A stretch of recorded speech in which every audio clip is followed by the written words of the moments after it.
Hi friends, ఈరోజు గోరింటాకు సీరియల్లో ఏం జరిగిందంటే అంతకంటే ముందుగా మీకు కనుక నా ఛానల్ నచ్చినట్లయితే సబ్స్క్రైబ్ చేసుకోండి. ఈరోజు గోరింటాకు సీరియల్లో శ్రీవల్లి నిశ్చితార్థం కోసం అన్నీ రెడీ అవుతూ ఉంటాయి. శ్రీవల్లిని గౌతమి రెడీ చేస్తూ ఉంటుంది. శ్రీవల్లిని చూసిన పార్దు, నువ్వు చాలా అందంగా ఉన్నావు శ్రీవల్లి అనగా, గౌతమి మాత్రం ఆ క్రెడిట్ అంతా నాకే దక్కుతుంది పార్దు అని అంటుంది. శ్రీవల్లికి ఆ చీర సెలెక్ట్ చేసింది నేనే, అలా రెడీ చేసింది కూడా నేనే అంటే థ్యాంక్ యూ గౌతమి అని అంటాడు పార్దు. అలా నిశ్చితార్థానికి అన్ని ఏర్పాట్లు చేస్తూ ఉంటారు ఇంట్లో. అలా నిశ్చితార్థానికి అన్ని ఏర్పాట్లు చేసిన తర్వాత అక్కడికి గాయత్రి వస్తుంది. గాయత్రిని చూసిన గౌతమి, ఇది వచ్చిందంటే ఏదో ఒకటి గొడవ చేయడానికే వస్తుంది అని మనసులో అనుకుంటూ ఉంటుంది. అమ్మ ఎక్కడ గాయత్రి అంటే, నేను వెనకాలే వస్తాను, నువ్వు వెళ్ళు అనింది అక్క, అందుకే వచ్చాను అని అంటుంది. సరే అంటుంది గౌతమి. వీళ్ళిద్దరూ వచ్చారంటే ఈ నిశ్చితార్థం ఎలాగైనా చెడగొట్టాలి అనుకుంటారు, అలా జరగకుండా ఆపాలి అని తన మనసులో అనుకుంటుంది గౌతమి. ఇక పార్దుని శ్రీవల్లిని ముందుగా దేవుడి దగ్గర దీపం వెలిగించమని చెప్తారు. సరే అని వాళ్ళిద్దరూ అలా వెలిగిస్తారు. అప్పుడు వాళ్ళమ్మ వాళ్ళు దేవుడికి దండం పెట్టమంటే శ్రీవల్లి వచ్చేసి వాళ్ళమ్మ వాళ్ళ నాన్నకే పెడుతుంది. అదేంటమ్మా మాకు పెడుతున్నావు అని అంటే, నాకు కనిపించని ఆ దేవుళ్ళ కంటే కనిపించే మీరే నాకు దేవుళ్ళు అని వాళ్ళకి దండం పెడుతుంది. పార్దు కూడా వాళ్ళకి దండం పెడతాడు. ఇక ఫర్హద్ నెక్స్ట్ ఏం చేయాలి అని అడగగా, ఏముంది ఇంకా దండలు మార్చుకోవడమే అని చెప్తారు.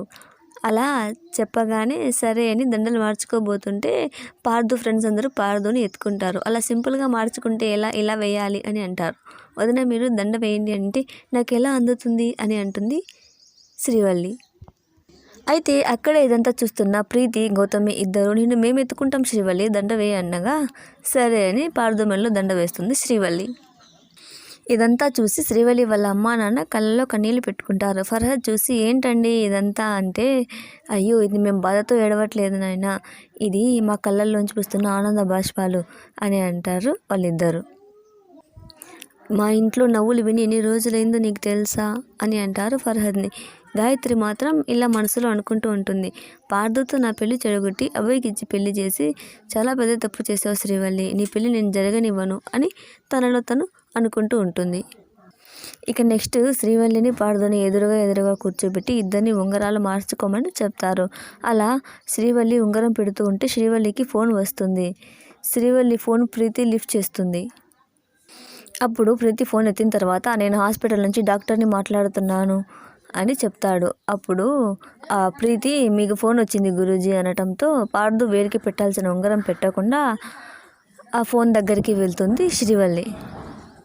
కోమాలో ఉన్న పేషెంట్కి ఇలా మెలకు వచ్చేసింది, పల్స్ రేట్ తగ్గిపోతుంది, అర్జెంట్గా ఆపరేషన్ చేయాలి, మీరు గార్డియన్ కదా, వచ్చి సైన్ చేస్తే మేము ఆపరేషన్ చేస్తాము అని డాక్టర్ చెప్పడంతో అలాగే అని అంటుంది శ్రీవల్లి. సరే అనటంతో శ్రీవల్లి దగ్గరికి అందరూ వస్తారు. అదేంటమ్మా నిశ్చితార్థం సగంలో ఆపేసి ఎలా వెళ్తావు, ఈ ఉంగరం తొడిగేసి వెళ్ళు శ్రీవల్లి, అలా నిశ్చితార్థాన్ని మధ్యలో ఆపి వెళ్ళకూడదమ్మా అని అంటుంది వాళ్ళమ్మ. అప్పుడు శ్రీవల్లి, లేదమ్మా నేను వెంటనే వెళ్ళాలి, నేను ఇక్కడ ఆలస్యం చేస్తే అక్కడ ఒక ప్రాణం పోయేలా ఉంది, నేను ఖచ్చితంగా వెళ్ళాలి, నిశ్చితార్థం తర్వాతైనా చేసుకోవచ్చు అని అంటుంది. పార్దు కూడా సరే శ్రీవల్లి నిశ్చితార్థం తర్వాత చేసుకుందాం పద, నీకు తోడుగా నేను వస్తాను అని అంటాడు. చావు బతుకులు అనేవి మన చేతుల్లో ఉండవు, శుభకార్యాలు మనం ఎప్పుడైనా చేసుకోవచ్చు, పద నీ వెంట నేను వస్తాను అని అంటాడు. పార్దు మాటలు విన్న శ్రీవల్లి, మిమ్మల్ని పెళ్లి చేసుకోవడం ఏదో ఒక లోటు అని అనుకున్నాను ఇన్నాళ్ళు, కానీ ఇప్పుడు నేను మీ మాటలు విన్న తర్వాత పెళ్లి చేసుకోవడం సరైన నిర్ణయం తీసుకున్నానని అనిపిస్తుంది అని అంటుంది శ్రీవల్లి పార్దుతో. ఇంకా అలా మాట్లాడుకొని ఇద్దరు హాస్పిటల్కి బయలుదేరుతారు. సో ఇది ఫ్రెండ్స్ ఈరోజు గోరింటాకు సీరియల్ రివ్యూ.